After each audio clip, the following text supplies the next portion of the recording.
Like one of us said many years ago, that we're very neat. He's a very neat person, and he said it was his habit that he couldn't sleep on a bed that was not well laid, with no creases, neat. And then they got married, and he had this habit that if he woke up in the middle of the night, maybe to go to the bathroom, and he wanted to come back to sleep on that bed, he would have to lay it neat like that before he could sleep on it. So after they got married, so the first time he would have to go to the bathroom like that and then come back, he woke his wife. What's that? Please, you need to stand up. I need to lay this bed. He said, eh?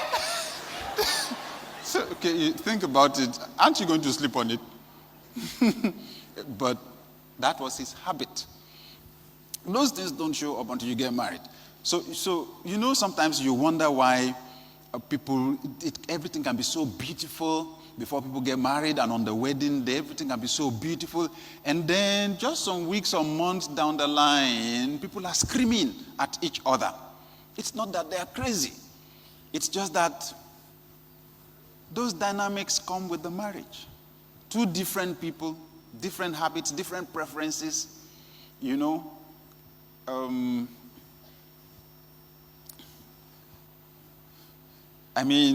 even talk about their relationships with their extended families. Okay? Marriage changes the emotional equation for each person in drastic ways. You just left your place of security, your place of safety. A lady grew up with she's been with her parents all her life, and then she leaves that place of emotional security and is now hanging with a guy, living with a guy that she didn't know from Adam until recently, at least at such close proximity.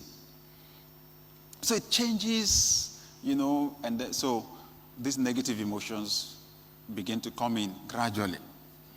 And we've got to know how to manage them, how to deal with them. We have to know how, especially as Christians. So remember that emotions are powerful, and they have the capacity to suspend your thinking, even as a Christian. That's why you'll be amazed sometimes what Christians do within the context of marriage. I remember a friend told me, many years ago, there was this couple he used to look up to. They were so spiritual in church. But then one day, things boiled over. And the man, if I was threatening to beat his wife, she screamed, ran out, and people had to rush. Everybody was surprised. And they were trying to calm the man down, and he said, "What is it? She disrespects me. I'm the one you are talking to. I will show you. You're taking advantage of me just because I'm born again, right? Just because I'm born again. Today we will put born again aside, and I will beat you." See? That's how strong emotions can be.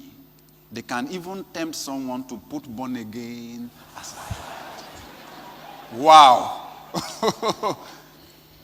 But candidly, it's there on the pages of our newspapers. It's there even in the Bible. The first murder occurred within the context of the family. Strong emotions, hatred, bitterness, envy, can show up in marriage. Murder.